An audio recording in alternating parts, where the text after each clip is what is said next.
नमस्कार दोस्तों। आज की कहानी हमें सिखाएगी कि हमारे कर्म कैसे हमारे जीवन और भविष्य को प्रभावित करते हैं। यह कहानी है एक क्रूर राजा और एक ईमानदार किसान की, जिनके कर्मों ने उनके जीवन को बदल दिया। तो चलिए कहानी शुरू करते हैं। बहुत समय पहले एक राज्य में वीरेंद्र नाम का राजा राज करता था। वह अत्यंत क्रूर और घमंडी था। अपनी प्रजा पर अत्याचार करना, उनकी जमीन छीन लेना और गरीबों को अपमानित करना उसकी आदत बन चुकी थी। उसी राज्य में रामू नाम का एक साधारण किसान भी रहता था। वह ईमानदार, मेहनती और दयालु था। रामू को अपने छोटे से खेत से बहुत लगाव था और वह हर किसी की मदद करने के लिए तैयार रहता। एक दिन राजा वीरेंद्र शिकार पर निकला। शिकार का पीछा करते करते वह गहरे जंगल में चला गया। अचानक उसके घोड़े का पैर फिसल गया और राजा एक गहरी खाई में गिर गया।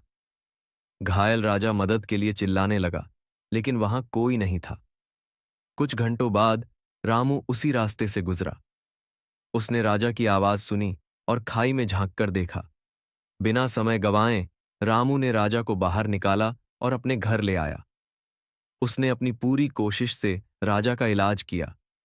कुछ दिन बाद जब राजा ठीक हो गया तो उसने रामू से पूछा, तुमने मेरी जान बचाई जबकि मैं तुम्हें जानता भी नहीं था। ऐसा क्यों किया? रामू ने मुस्कुराते हुए जवाब दिया, महाराज, मेरी मां ने सिखाया है कि हमेशा अच्छे कर्म करो। दूसरों की मदद करना हमारा कर्तव्य है। रामू की बातों ने राजा को अंदर तक झकझोर दिया। उसे अपने बुरे कर्मों की याद आई। उसने महसूस किया कि प्रजा को दुख देने से न उसे खुशी मिली, न ही सच्चा सम्मान।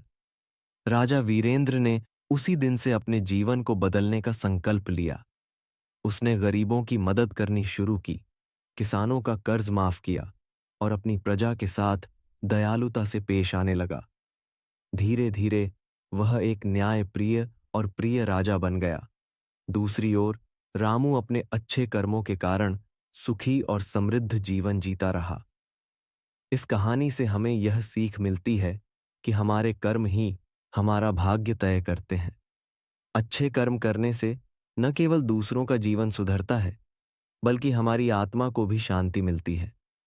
अगर आपको यह कहानी पसंद आई हो तो इसे लाइक और शेयर जरूर करें, और ऐसी ही प्रेरणादायक कहानियां सुनने के लिए चैनल को सब्सक्राइब करना न भूलें। धन्यवाद।